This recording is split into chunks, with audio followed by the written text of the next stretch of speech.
Alors comme ça... Alors comme ça, t'as besoin de moi. T'as besoin de moi pour exister, pour vivre, pour savoir ce que tu dois faire. T'as besoin de moi pour avoir comme un modèle, comme une figure rassurante, comme Staline pendant la guerre. Alors comme ça, t'es tombé amoureux de moi. C'est ce que t'essayes de me pondre. Ah ouais. Toi, t'es là et tu crois vraiment que là, ce que tu dis, c'est crédible. Tu crois vraiment que là, tu m'as cerné. Genre là, t'as compris ce que je dis depuis des années. Tu crois vraiment que là, c'est juste une question de personne. C'est-à-dire que là, ça fait depuis 10 ans qu'il y a des gens qui galèrent et que toi, là, c'est bon, en 20 minutes, t'es venu. Il y a eu le flash, le coup de foudre et puis t'as tout compris. Mais t'es un ignorant. J'ai même pas les mots. C'est comme quand tu t'es diagnostiqué anxieux ou dépressif l'année dernière, alors que t'es allé voir aucun médecin, ou bipolaire, ou hypochondriaque. Ah, ça, je pense qu'on peut te diagnostiquer hypochondriaque, ouais, pour le coup. Mais tu serais pas en train de t'inventer des problèmes parce que t'en as pas assez là, hein, pour essayer de te sentir un petit peu en vie, parce que là c'est le train-train quotidien, la vie est plate, on s'emmerde, on se fait chier, il ne se passe absolument rien. Oui, tu peux t'inventer du bonheur aussi, hein, ça fonctionne très bien. Alors oui, je sais que c'est quand même vachement plus simple de créer du malheur que du bonheur, parce qu'on peut en profiter directement ou en faire profiter les autres, encore mieux. Mais il faudrait que tu réussisses au bout d'un moment, quoi. Que tu réussisses des choses de ta vie que tu entreprends. Parce que là, pour l'instant, bon, là, on t'héberge parce que t'as pas encore 18 ans, mais tu sais, au bout d'un moment, il va falloir que tu te barres, hein. Ta vie, elle va pas se finir dans les jupons de ta mère. Alors, bah, je sais pas, démerde-toi, hein. Tu vis maintenant, tu arrêtes de nous faire chier. Bon, par contre, tu vas faire ça bien, hein. C'est-à-dire que tu fais pas ça en prenant des risques, en faisant stresser tes parents. Tu fais ça correctement. Tu trouves ta voie, mais sans embêter personne, jamais.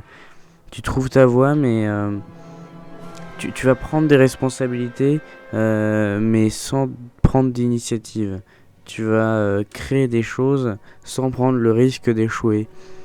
Tu vas, tu vas tenter des trucs tout en restant dans la norme standard. Tu vas... j'en ai marre de toi, tu sais quoi, fais tout seul. Mais tu fais pas de choses dangereuses, hein. Tu faudrait quand même pas me stresser. Donc tu fais des choses standards, hein. Tu tentes pas de choses, t'essaies pas... Mais qu'est-ce que t'es en train de foutre, putain? T'es en train de faire des pâtes sans l'eau, faire cuire. Complètement débile, elles sont pas cuites, mais il est con ce gosse, putain, mais c'est pas possible. Putain, il est bien le fils de sa mère, hein, celui-là. Putain, mais si on met de l'eau, hein, et potentiellement du sel dans la casserole avant de mettre des pâtes et on lit l'emballage pour connaître le minutage.